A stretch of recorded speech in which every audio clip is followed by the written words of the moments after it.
बर्तजात औरत, शर्म नहीं आती तुझे? मुझे मना करते हुए तेरी हिम्मत कैसी होती है मुझे मना करने की? हर रात यही नखरे करती है। हर रात तुझे बताना पड़ेगा कि पति परमेश्वर होता है।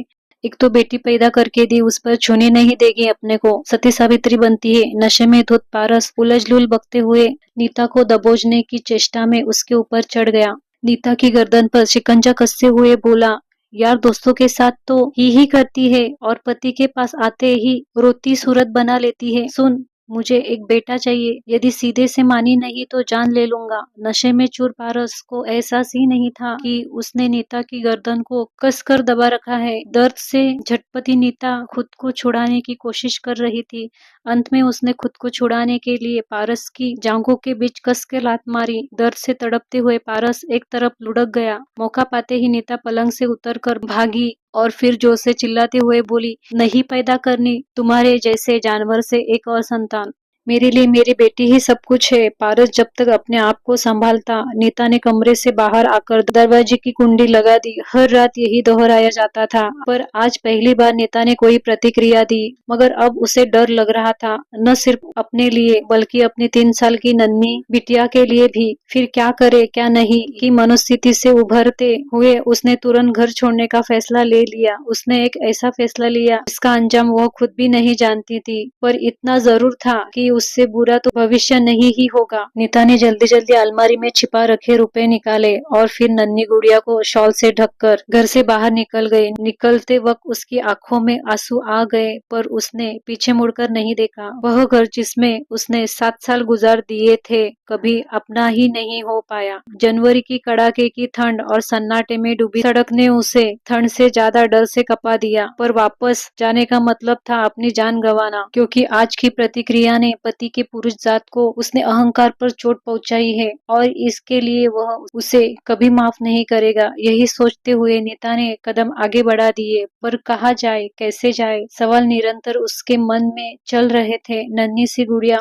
उसके गले से चिपकी हुई ठंड से कांप रही थी। पास पड़ोस के किसी घर में जाकर वह तमाशा नहीं बनाना चाहती थी। ऑटो या किसी अन्य सवारी की तलाश में वह मुख्य सड़क तक आ चुकी थी, पर कहीं कोई नहीं था। अचानक उसे किसी का ख्याल आया कि शायद इस मुसीबत की घड़ी में उसकी मदद करे, पर क्या उन्हें उसकी याद होगी? कितना समय बीत गया है, संपर्क भी तो नहीं रखा उसने। जो भी हो, एक बार कोशिश करके देखती हूँ, उसने मन ही मन सोचा। आसपास कोई भूत न देख नीता थोड़ा आगे बढ़ गई। मोड़ पर ही एक निजी अस्पताल था, शायद वहां से फोन कर सके। सामने लगे साइन बोर्ड को देखकर नीता ने आश्वस्त होकर तेजी से अपने कदम उस ओर बढ़ा दिए, पर किसी ने फोन करने नहीं दिया, या मयंक जी ने फोन नहीं उठाया तो रात भी तो कितनी हो गई है। ये सब सोचते हुए नीता ने अस्पताल में प्रवेश किया। स्वागत कक्ष की कुर्सी पर एक नर्स बैठी ऊँघ रही थी। माफ कीजिए, अपने ठंड से जमे हाथ से उसे धीरे से हिलाते हुए नीता ने कहा, कौन है? चौंकते हुए नर्स ने पूछा। फिर नीता को बच्ची के साथ देख उसे लगा कि कोई मरीज है। अंत अपनी व्यावसायिक मुस्कान बिखरते हुए पूछा, मैं आपकी क्या मदद कर सकती हूँ? जी, मुझे एक जरूरी फोन करना है, नीता ने विनती भरे स्वर से कहा। पहले तो नर्स ने आनाकानी की, पर फिर उसका मन पसीज गया। बाद में उसने फोन आगे कर दिया। गुड़िया को वही सोफे पर लिटाकर नीता ने मयंक जी का नंबर मिलाया। घंटी बजती रही, पर फोन किसी ने नहीं उठाया। नीता का दिल डूबने लगा कि कहीं नंबर बदल तो नहीं गया। अब कैसे वह बचाएगी खुद को और उस नन्ही सी जान को? उसने एक बार फिर से नंबर मिलाया। उधर घंटी बजती रही और इधर तरह तरह के संशय नीता के मन में चलते रहे। निराश होकर वह रिसीवर रखने ही वाली थी कि दूसरी तरफ से वही जानी पहचानी आवाज आई, हेलो। नीता सोच में पड़ गई कि बोले या नहीं। तभी फिर हेलो की आवाज ने उसकी तंद्रा तोड़ी, तो उसने धीरे से कहा, मैं नीता, तुमने इतनी रात गए फोन किया और वो भी अनजान नंबर से। सब ठीक तो है? तुम कैसी हो? गुड़िया कैसी है? पारस जी कहाँ है? ढेरों सवाल मयंक ने एक ही सांस में पूछ डाले। जी, मैं जीवन ज्योति हॉस्पिटल में हूँ, क्या आप अभी यहाँ आ सकते हैं? नीता ने रुंधे गले से पूछा। हाँ, अभी आ रहा हूँ, तुम वही इंतजार करो, कहकर मयंक ने रिसीवर रख दिया। पैसे लिए पूछा तो नर्स ने मना करते हुए कहा, मैडम आप आराम से बैठ जाइए, लगता है आप किसी हादसे का शिकार है। नर्स की पैनी नजरों को अपनी गर्दन पर महसूस कर नीता ने गर्दन को आंचल से ढक लिया। नर्स द्वारा कॉफी दिए जाने पर नीता चौंक गई। पी लीजिए मैडम, बहुत ठंड है, नर्स बोली। गर्म गर्म कॉफी ने नीता को थोड़ी राहत दी। फिर वह नर्स की सहृदयता पर मुस्कुरा दी। इसी बीच मयंक अस्पताल पहुंच गए। आते ही उन्होंने गुड़िया के बारे में पूछा। नीता ने सो रही गुड़िया की तरफ इशारा किया। मयंक ने लपक कर उसे गोद में उठा लिया। नर्स ने धीरे से मयंक को बताया कि संभवतः किसी ने नीता के साथ दुर्व्यवहार किया है, क्योंकि इनके गले पर नीला निशान पड़ा है।